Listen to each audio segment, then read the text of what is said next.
Hello, everyone. Welcome to the Defining You podcast. If you're listening today and you feel trapped in your current job and you're thinking, because you majored in a particular field, that you must stick to that career path, let me tell you, get ready to be inspired by our guest today. Dr. Annmarie-Laronderichard is proof that you can pivot your career and still have a passionately fulfilling life. Hi, Anne-Marie. Welcome. Hello, Helena. Thank you so much for the opportunity to be there. I'm so happy to have you and looking forward to you sharing your story with the audience. So why don't we get into it? And again, for the benefit of our audience, why don't you start with a brief introduction about who you are and what you do? Yeah, thank you so much. So I am Annmarie-Laronderichard. I am actually, when I introduce myself, I always like acknowledging the fact that I am a Caribbean woman. I think my Dominican heritage has really shaped who I am. It defines my personality, the way I think, and the discipline that I have today. So I was born and raised on the island of Dominica, and I actually came here to the US as an international student for college. I now reside here in Boston, Massachusetts with my husband, who's Haitian. And I'm the proud mother of 3 children, 2 boys and 1 girl, all grown up. Nice.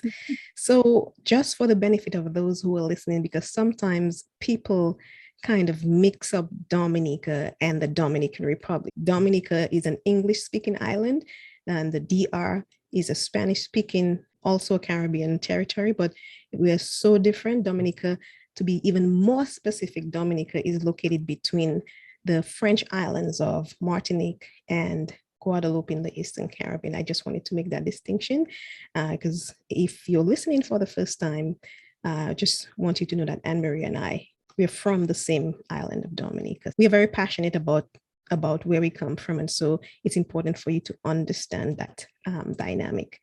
Anne-Marie, so you came to the United States, and when you came to the United States to pursue your studies, what was your intention? I actually came here with the intention of being a doctor. So I was inspired by my mom, who was a nurse. She's now a retired nurse. So I've always had that desire to help others, right? To improve the lives of patients. And so that was my intention coming here. But circumstantially, I got drifted in a different direction. I ended up getting a PhD in pathology. Pathology. So from wanting to be a physician, being inspired by your mom, you went into pathology. Why pathology? So, I have always loved the sort of the study of diseases, right? And which is what pathology is. I've always had a passion for understanding how people get diseases, how can they be cured, just studying these diseases. And that, I think, was taking me the closest to where I wanted to be. Okay. Then I know at some point in my life, I wanted to get closer to the patient, which now. So currently, I'm actually patient engagement lead in the internal medicine unit at Pfizer. Wonderful. Just before we get into your profession and what you do, I wanted to go back for the sake of some lesson that can be learned in what you just said about your mom. You were inspired by your mom. What is it about your mother being a nurse that inspired you to follow that path? She was always caring for people, right? I remember even Hurricane David, right? When, we had a few houses around our area that were completely damaged. There were little shacks that fell. And I will never forget this one guy who had a piece of galvanized, literally slashed through his head. Oh my goodness. He came to our house because there was no way of going to the city. And my mom actually took care of him, did stitches in our house, right? So I saw all these things as a kid, and I always knew I wanted to do that sort of thing. I wanted to care for people. I wanted to do medicine. And as I said, due to circumstances, I got drifted into a PhD, and I could tell you some of that. One, the fact that I was an international student and couldn't get funding for my education, right, to grad school. So I did undergrad at Suffolk University in Boston, and I went right on to grad school. But as an international student and being unable to get funding, and not wanting to take additional loans since I was Right. undergrad, I was actually getting a research fellowship with the PhD, and it would have allowed me to pursue my education and just work in a lab and not have to pay for it. So I went into that. And I really loved the science. So it was a good segue. But as I said, deep down within, I knew at some point I would want to get back closer to the PhD. And for those who might be thinking of getting into that same area of study like you, while going through that process of eventually getting your PhD, can you just give us a brief experience about what was that like for you as an international student? Yeah, so it was a challenge. I mean, there were a lot of things that, as an international student, I couldn't participate in. I recall even some of the trips that, some of my peers were going on, I couldn't do because I was an international student.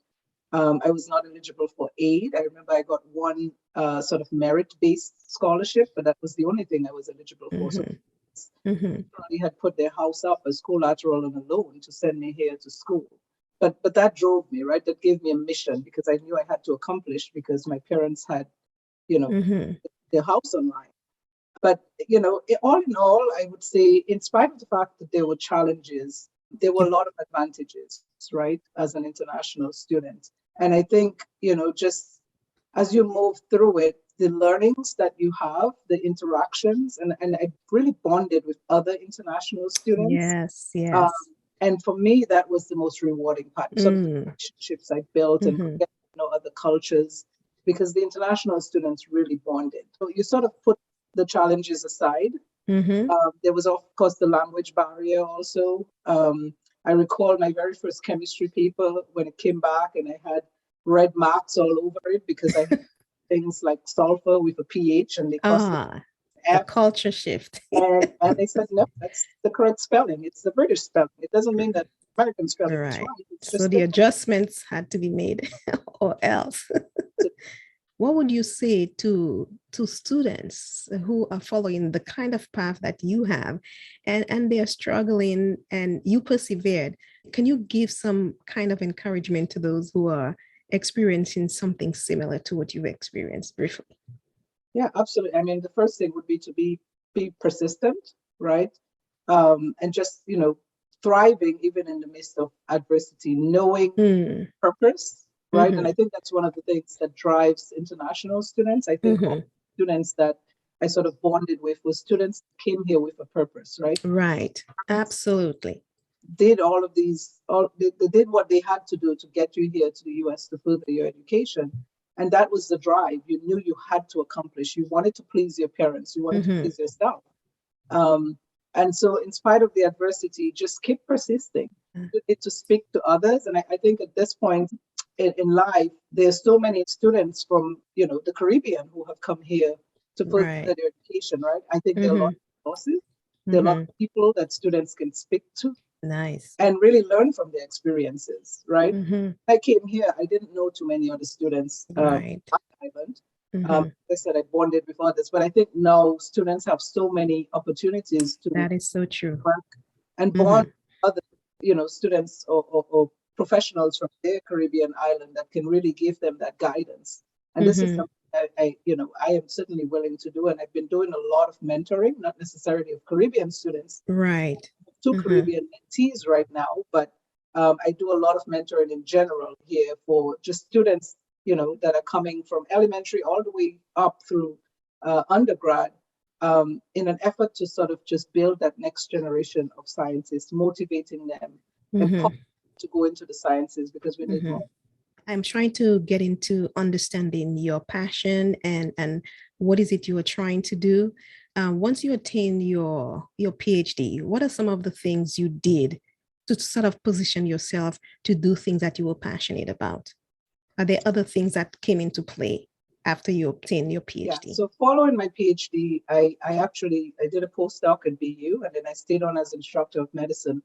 But while I was doing this, I did things like nursing assistant, right? I was working actually as a nursing aide, I should say, at Braintree Hospital. I found roles that put me closer to the patient, and some of them were volunteer roles. but it Right. gave me an opportunity to sort of clarify where my passion was. Mm-hmm. And then that sort of led me, even while I moved into industry, and I moved into industry because I thought that that would have given me a better chance of fulfilling that passion, of being closer to the patient. It's drug development. Right. We're producing drugs that could lead to improvement of people's lives and curing disease. But I found myself, I got into Pfizer, and I found myself still in the very early stages of drug development, so still doing a lot of very basic research. Mm-hmm. So it wasn't quite as fulfilling as I wanted it to be at that time. Mm-hmm. I think the advantage was there were a lot of opportunities to grow, opportunities to transition, and that's what I did, transition to a new role. So before we talk about your transition to your current role, I'd like to go into something that I know that you're into. You actually created a nonprofit organization. Can you talk about that? Absolutely. So the organization is the Dominican Health and Education Initiative. And it was founded in 2013, right here in Boston, Massachusetts, by my cousin Farah, Laurent Hutchison, and myself. And it was really a passion to give back, right? I think I had gotten to a place in my career. I had graduated with my PhD. I had gone through, a period of training in academia, and now I had transitioned to industry. Mm-hmm. And I felt like I was in a place where I wanted to give back to Dominica, right?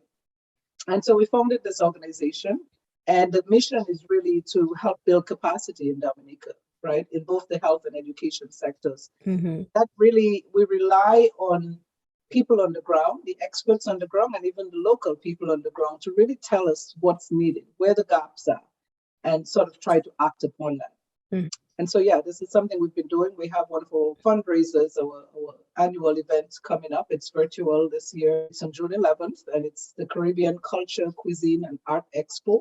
Mm-hmm. And it's an opportunity for Caribbean nationals to come together and really showcase their culture, their talent, Yes. Their product if they have a small business, and for attendees to really sort of learn from them as they tell their stories of how they developed, whether it's a small business or their artwork, their poetry, and really be inspired by it, Mm-hmm. and to sort of be motivated to discover their own, passion and grow into, where they want to be in life. Yeah. So you're working in the industry and you're following a certain career path and you're realizing there are certain things that are pulling you in a certain direction. Can you tell us why did you feel the desire to develop a health initiative with your cousin? Growing up in Dominica, I mean, clearly we've seen some of and again, my mom was a nurse, so I hung out in Princess Margaret Hospital quite a bit. She was the matron in the children's ward. But you get a sense for the insufficiencies, right? And the fact that, it's healthcare is just inadequate. And so I think being in the scientific field, and especially being at a large pharma, I really saw the opportunity. I mean, a lot of us are up here. We have different expertise, we have connections, we have networks. I think, the onus is on us to use those resources to really help build that capacity in Dominica in the areas where there are gaps. So I really saw that opportunity, and that's what I wanted to do, right? Make sure, I mean, even in I think one of the biggest gaps is in the area of just screening, right? I think people die from the simplest things, and it's because it gets too late. Right. Opportunity to catch these sorts of diseases, a lot of these non-communicable diseases, before they get to the point where they're not treatable. In the cancer area, I mean, Dominica was listed as one of the islands that had the highest breast cancer rate.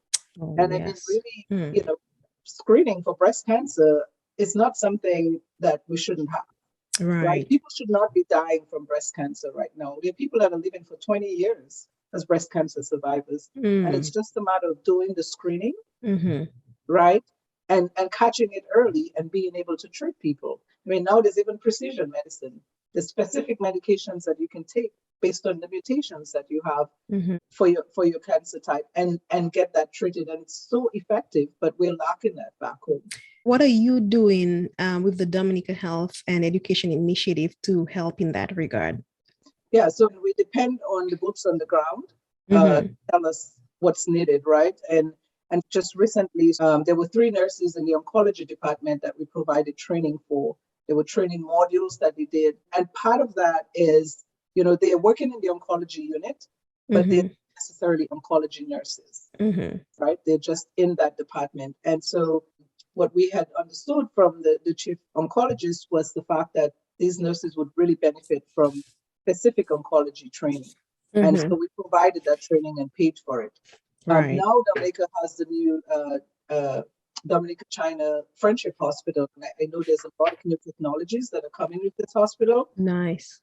Mm-hmm. So I think at this point, what we've understood is that there's a need for more human power, right, versus equipment. And so hopefully they're getting the new technologies for screening, the mammograms, etc., and really being able to provide the training, sort of supplement that. But again, Mm-hmm.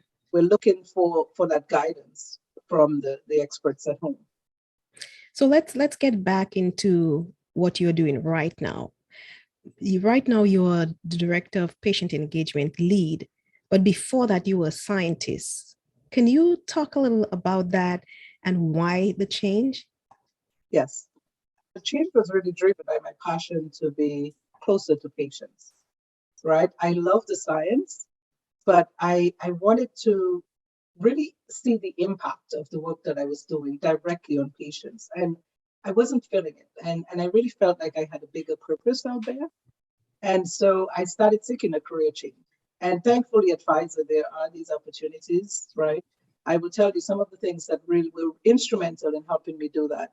Mentors, right? Mm-hmm. I had some pretty good mentors. One of my mentors actually said to me, if that's what you really want, let it be known, Mm-hmm. right? Let your manager know. I actually let my CSO, the chief scientific officer of my research unit, know. I let my peers know, my colleagues. And he said, a good manager should help you meet your career goals. Absolutely. And he was right, right? Mm-hmm. First, I was sort of hesitant, but I did that. And I will say I got so much support for that. I mean, my manager allowed me to attend conferences, patient advocacy conferences, and any Mm. sort of patient-related conference or class that I could take that would sort of lead me in Yeah. that direction. And that really helped. Networking. I spoke to a lot of people. I got connected to people at Pfizer in different departments in medical affairs and in people that were in patient-facing roles. Yes. And just speaking to them and understanding what they did in their day-to-day job and Mm-hmm. getting a sense of, okay, is that something I really want to do? Yes. And Mm-hmm. that allowed me to sort of fill out where I wanted to be. Mm-hmm. I fell on patient advocacy, and it turned out, I mean, at the time, patient advocacy was really growing, right? I think all companies were recognizing the fact Mm-hmm. of speaking to patients, getting their input, because ultimately this drug is for them. And we really need to make sure that we're developing therapies that will meet their need. And the Absolutely. only way we can do that is by really listening to them. And so Mm-hmm. I actually started talking about it in my department, right? Mm. I told it. I had learned a lot from some of the conferences I had gone to, from speaking to people, and I brought it back to my manager and my CSO, and I said, this is something that would really bring value in our department. Mm-hmm. We didn't have a patient engagement lead. And so I technically created a position, right? And so this is something, I mean, people have to realize that sometimes the position you want doesn't exist, but Mm. you can sort of craft it. You Yeah. you recognize a gap, right? Mm. And Yes. you prepare yourself to fill that gap. Mm-hmm. And that's what I did. But again, you have to have, people that are also receptive to that, right? Yes. I could have sold it and nothing happened, but they were receptive to it. And fortunately, I literally moved from a principal scientist to patient engagement lead in the same Mm-hmm. department. I started my exact same state, and I literally came to work one day and was doing a different role. Isn't that something? So you got into patient engagement right when that was becoming something the industry was really taking a closer look to. Going from pathology to improve patient outcomes, that must have been a big change. Can you tell us how you felt about that defining moment in that time? How did you feel about that? Yeah, it was a big change, but it was in the direction of my passion. Mm-hmm. So I was prepared to take that change, right? I was Yes. prepared to make that change. I was prepared to, and to a certain extent, I felt like that was sort of the kick in the butt that I needed, because I kept thinking, this is what I want, right? Mm-hmm. I want to work more closely with patients, but I didn't know where to start. And I kept, you get into that comfort zone. Yes. And even if you're thinking, I want a change, I want a promotion, you're not acting upon it because you're so comfortable where you are. You're almost afraid of change. Mm-hmm. And I actually, I said, you know what, this is what I need. And so I forced myself into it, right? But Mm-hmm. again, mentors really helped to sort of push me and get me in that direction. And so although it was a challenge, I moved into it pretty smoothly, I would say. Mm-hmm. Um, and you know, at the time, it was sort of being in the right place at the right time. Being in the right place at the Um, right time. yeah, Absolutely. because Yes. patients were becoming more activated, patients were becoming more educated, they were on social media, they were beginning to understand the drug development process, and they wanted to be involved. Mm-hmm. So, and at the same time, all of the other stakeholders, the regulatory agencies, the pharmaceutical companies, everybody was recognizing the need to listen to Mm. patients. Yes. Yes. I think it all fell in line, Mm-hmm. and just came full circle. Yeah, that seemed to be a big leap, right? Although you said you were finding your passion, did that feel like you were leaving a part of you behind?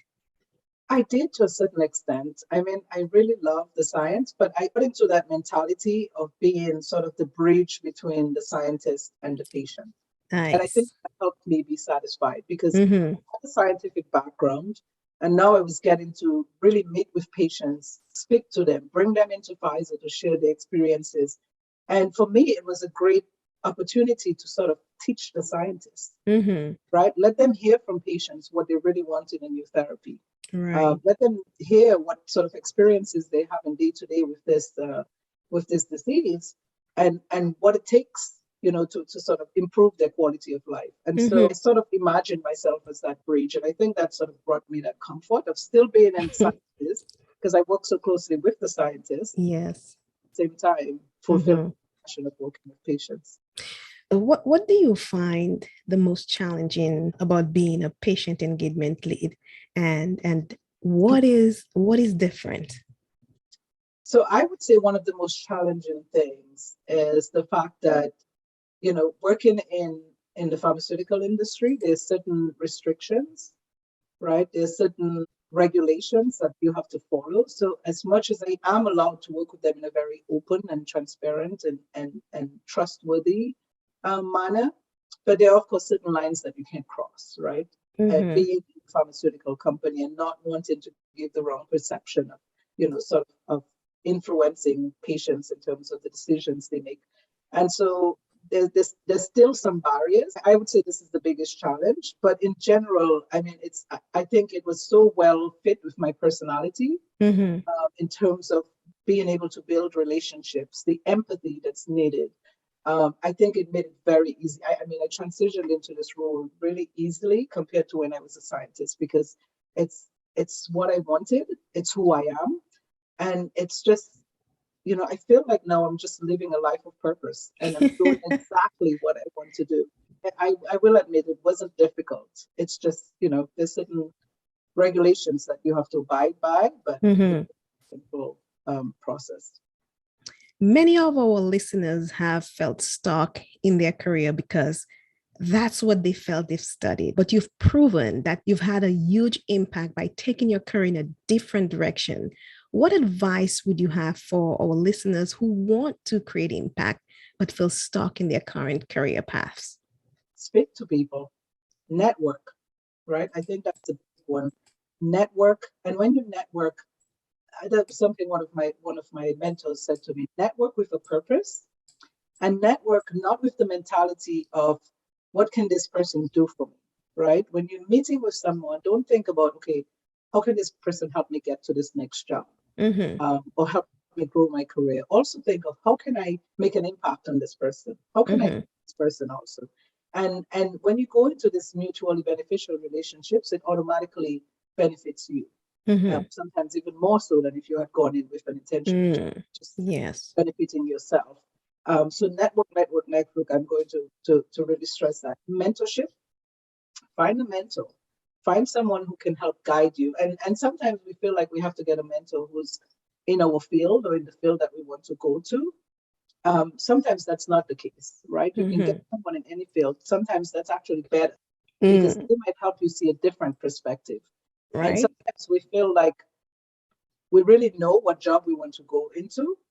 And then you get to a point where you speak to people, especially if you speak to someone who's working in that field from just your networking and just understand what they're doing on a day-to-day basis. And you find out that that's not what you want to do, right? When you hear about it, you say, oh my God, that's not what I want. So just be open-minded as you network and as you find mentors. When you network as a team builder. Build those really strong, trustworthy relationships, because what comes out of that is what we call sponsorship. There's a difference between a sponsor and a mentor.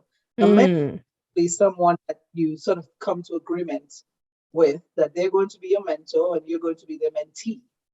A sponsor is someone who's recognized your strengths, know your capabilities, and they're advocating for you behind your back. Person sitting in that meeting when you're not even present and saying, wow, I think Anne-Marie can do this. I think this would be a great job for Anne-Marie. Yes. Right? And you need, again, that comes from building those relationships in a way where people feel like I can trust that person and I can refer them because I know they're going to do a good job. Absolutely. Right? Yes. You're going towards your passion. Be motivated. Sometimes we have this sort of imposter syndrome, right? And thinking that we can't do Tell this. me about it. Yep.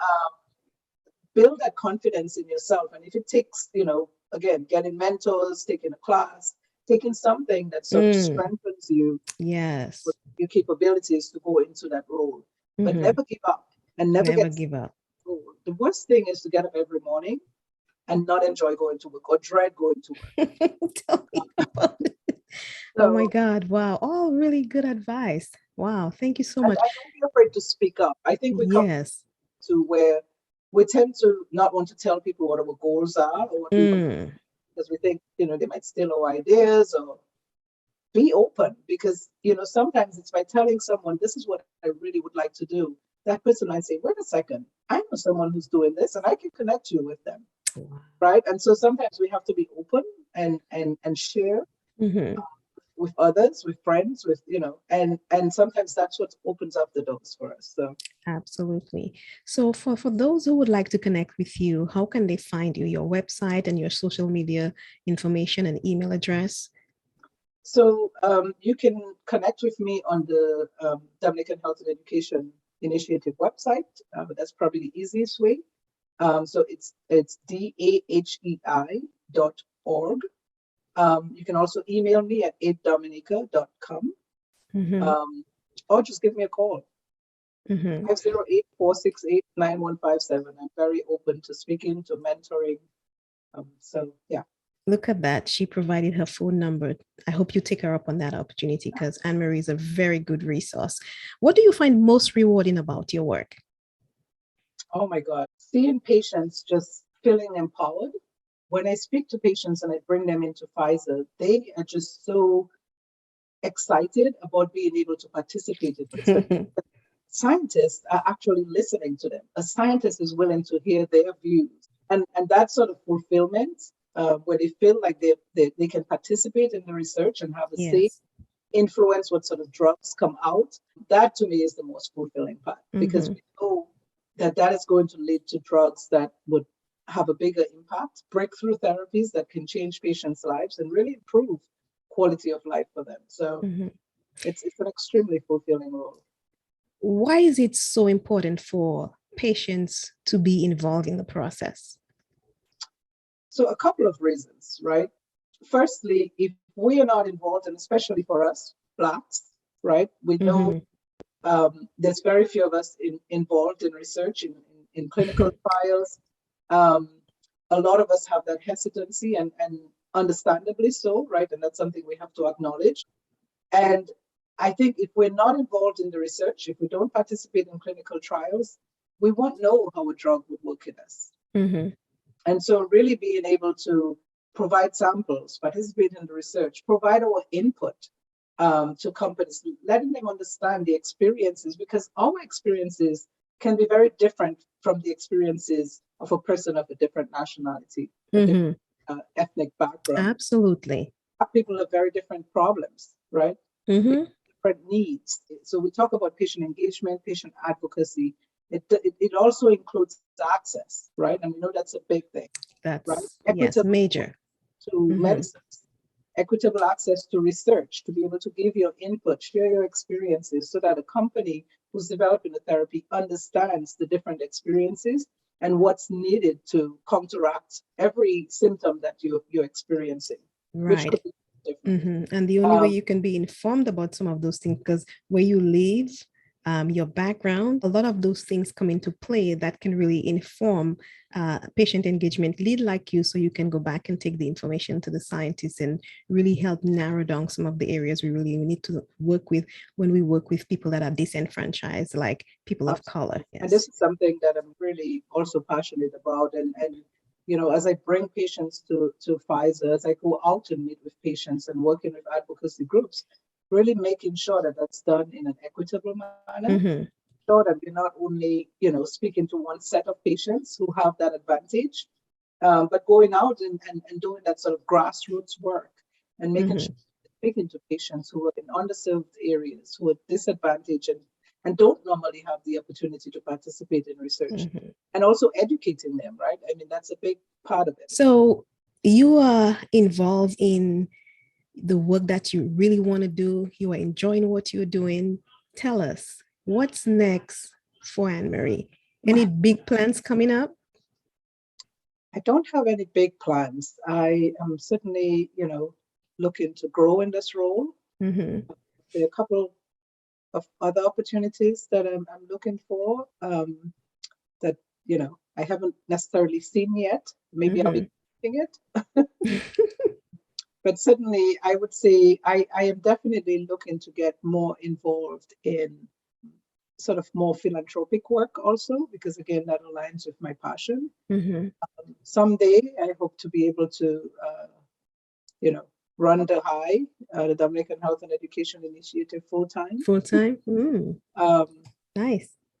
That will take time. I can't afford to do that yet, but hopefully someday. And just, you know, sort of building that partnership with the Dominican community and maybe the Caribbean community. Yes. At some point to expand to other Caribbean islands, but really, again, being able to partner with them in a meaningful way and help to fulfill some of these gaps. You know, I would and others, the diasporan community, to really look at opportunities to leverage their networks, their resources that are available to them, and whatever job they're in, their expertise, to lend a hand in Dominica and really help build that capacity. What would you say to people of Caribbean descent, or just basically immigrants who have knowledge that can benefit the community or the country where they come from? You formed your own foundation. What is your advice to folks who can give back in the way that you're giving back, and how important is it to do so? Yeah, let's come together is my biggest advice. I mean, people can certainly do things from wherever they are. And again, I think this is the greatest advantage now of sort of COVID, I would say. It has really revealed to us the sorts of things that we can do in a virtual world, with technologies and everything. Absolutely. Come together virtually, right? Together from wherever we are in the world, to work together to meet those needs. Yeah. So certainly reach out to me, 8dominica@gmail.com. Not just Dominicans, anyone from the Caribbean who has, you know, a similar passion and mission to improve health and education in the Caribbean, to improve the lives of our Caribbean families, friends who are living down there and need our help. We're not doing it for the governments, we're doing it for the people. Let's work together. Absolutely. So in closing, is there anything you would like to share with the audience? Absolutely. I'd just like to say again, just follow your passion. It might take time, but as I said, the worst thing is getting up every morning and dreading going to work. Right. So think about, where you can, make the biggest impact. And I think you can make the biggest impact when you're utilizing your skills, your capabilities, and your passion, right? Live that life of purpose. You're more productive if you're doing something that you love. Right? That's the key. So something that and yeah, Helena, I will never forget when we went on we were doing an ad for Dominica. And I remember I was really nervous, and you were just flowing. You were an expert with mic in front of you and just talking. And I thought, oh my God. And I said to you, you were made for this. Oh, wow. This is you. Now, so, I think you found your passion. So I would just encourage everyone to just think of, where they can make the biggest impact. I think you would make the biggest impact when you're doing something that you love, that you enjoy, that's your passion. And so just, follow that and be persistent. Don't give up and settle in a job and get into that comfort zone and think, I just start, speak to people, network, and you will get to where you want. Absolutely. Anne-Marie just told you the core of what this whole podcast is: defining you. Find your passion, get over whatever it is that is holding you back, and just take a leap, take a chance on yourself and do what you love. You will never regret it. But the only way you can get there, you gotta start somewhere. So think about it. If you want to reach out to Anne-Marie, she spoke earlier about reaching out and getting mentors and making connections, looking at people who are doing what you would love to do, learn from someone. If you have to hire a coach, do what you need to do, but do not sit on your passion. And it's okay to fail. It's okay, because when you fail, you will get to the next step until you get to where you need to get to. Most of the successful people of today, they failed many times. That's part of the process. So absolutely, don't give up. Go for your passion. So I like asking this question to my guests before they leave. So what is one thing that people would be surprised to know about you? Maybe not about me personally, but about my family. Oh, let's my hear youngest son is actually a gymnast on the U.S. junior national team. Actually, wow. He just turned senior and joined the senior team. His name is Ronde-Richard, and he is hopefully aiming for the Olympics. So look out for him. Wow, that's yes. I've seen some of his videos. That is incredible. So he's on the US team. Yes. So what are some of the things that you have to do as a parent? Because to get involved in these programs can be rigorous. It's not only him, but as parents, you're probably right in there with him. Can you just talk a little about that? Spend money, drive him up and down. He now has his license, so I'm not doing that anymore. But I did it for, probably 14 years, driving him up and down. He started gymnastics when he was 4, three and a half. And so, drop off, pick up, sitting in my car for 4 hours, waiting for him, spending money and travel. A lot of travel, international meets, Germany and, Brazil. And it's a lot of travel, but it's fun. And I think it's enough right now. Now that he's becoming a senior, he will be doing gymnastics in college and wow.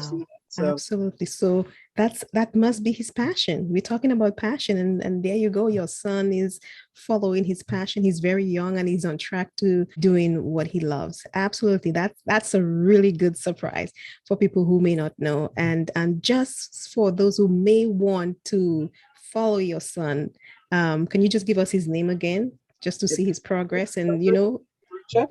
Say that again. On YouTube, just Google Ronde-Richard. You can probably find him on the USA Gymnastics site. Absolutely. Well, Anne, it was a pleasure speaking with you.